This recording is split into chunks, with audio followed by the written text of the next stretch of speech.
Yemen hüsüləri İrana dəstək olmaq üçün müharibəyə qoşulacaq. Bu barədə hərəkatın siyasi bürosunun üzvü Məhəmməd Əl-Buxeyti deyib.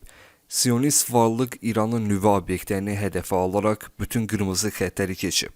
Biz Qəzzadakı qardaşlarımızı dəstəklədiyimiz kimi, sionistlərin hücumlarını dəf etməkdə İrana dəstək olmaq üçün münaqişəyə müdaxilə edəcəyik.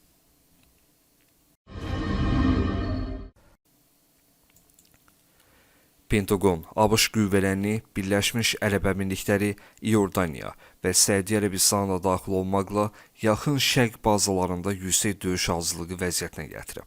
Bu barədə ABŞ mediası məlumat yayıb.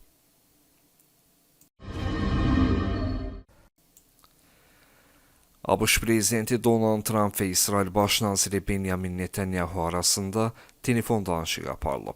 İrana tam kapitulyasiya üçün 48 saat vaxt verilə bilər. İran imtina etsə, ABŞ İsraillə birgə Fordodakı uran zənginləşdirmə obyektinə zərbə endirəcək. İlkin birgə hücum 19 iyuna planlaşdırılıb.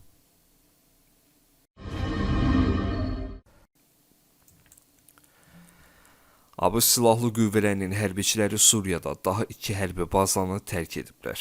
Bu barədə Reuters məlumat yayıb. Məlumata görə, ABŞ hərbiçiləri Əl-Vazir və Tel Beydar bazalarından çıxıblar. ABŞ hərbiçilərinin Suriya ərazisini tərk etdiyi yaxud hansısa digər əraziyə yerləşdikləri barədə məlumat verilməyib.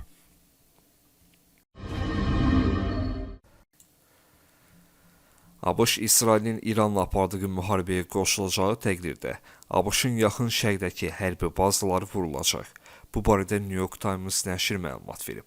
Qeyd olunur ki, İran artıq tədbirini görüb və yaxın şərqdəki ABŞ bazalarına zərbələr endirmək üçün raketləri və hərbi vasitələri hazır vəziyyətə gətirib.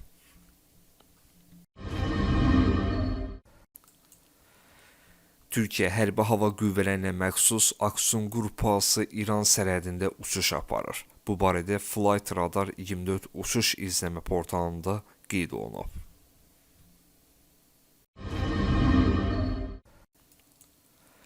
İran Mossad Kəşfiyyat Xidmətinin qərargahına zərbə endirmək üçün izlənməsi və ələ keçirilməsi mümkün olmayan raketlərdən istifadə edib. Bu barədə İranın Müdafiə Nazirliyinin rəsmisi məlumat verib.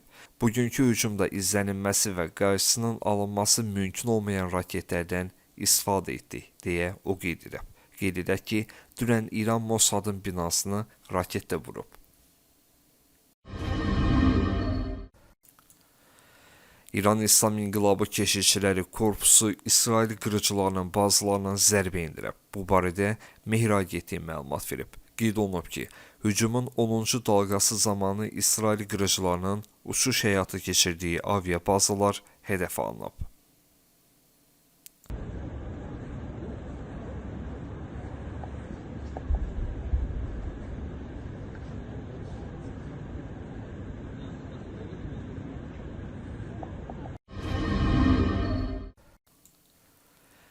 İran tərəfinin yayımladığı videoda İsrailə nüvə bombasının atılacağına eyham vurulub.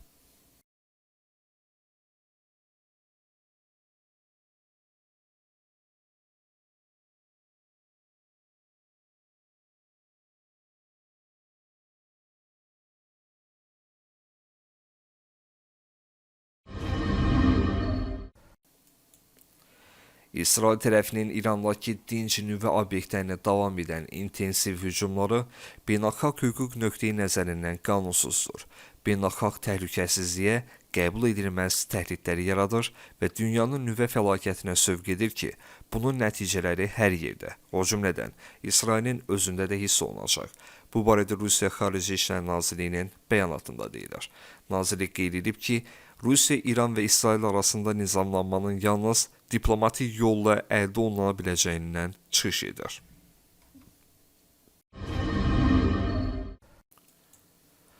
Biz İranın 70-dən çox hava hücumundan müdafiə bateriyasını məhv etdik. Bu barədə İsrail Hərbi Hava Qüvvələri Komandanlığının məlumatında deyilir.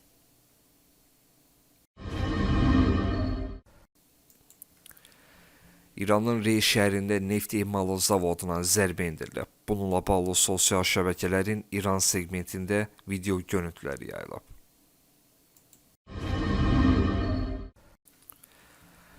ABŞ prezidenti Donald Trump İran rejimini devirmiş şəxs kimi xatırlanmaq istəyir və bu səbəbdən də bəyanatlarını sərtləşdirib. Bu barədə adı açıqlanmayan İsrail rəsmisi məlumat verib.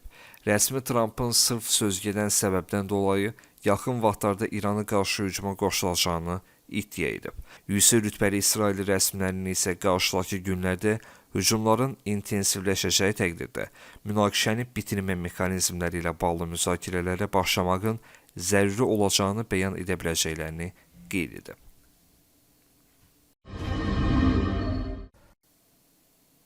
İran Tel-Əviv, Hayfa, Qüdüs və Yuxarı Qalileyada yerləşən hədəflərə raket atıb. Raketlərin sayı azı 15 olub.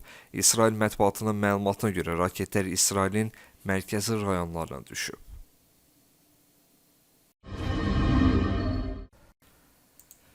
İranın ali rəhbəri Əli Xameneyi İsraili gün ərzində azı 3-cü dəfə təhdid edib. Bu dəfə o X sosial şəbəkəsində ivrit dilində paylaşım edib. Biz terrorçu Siyonist dövlətə qarşı güclə hərəkət etməliyik. Biz Siyonistlərə qarşı mərhəmətli olmayacaq paylaşımda qeyd olunur. Bununla Əli Xameneyi gün ərzində İngilis, Fars və ivrit dilində olmaqla 3-cü dəfə hədələyib.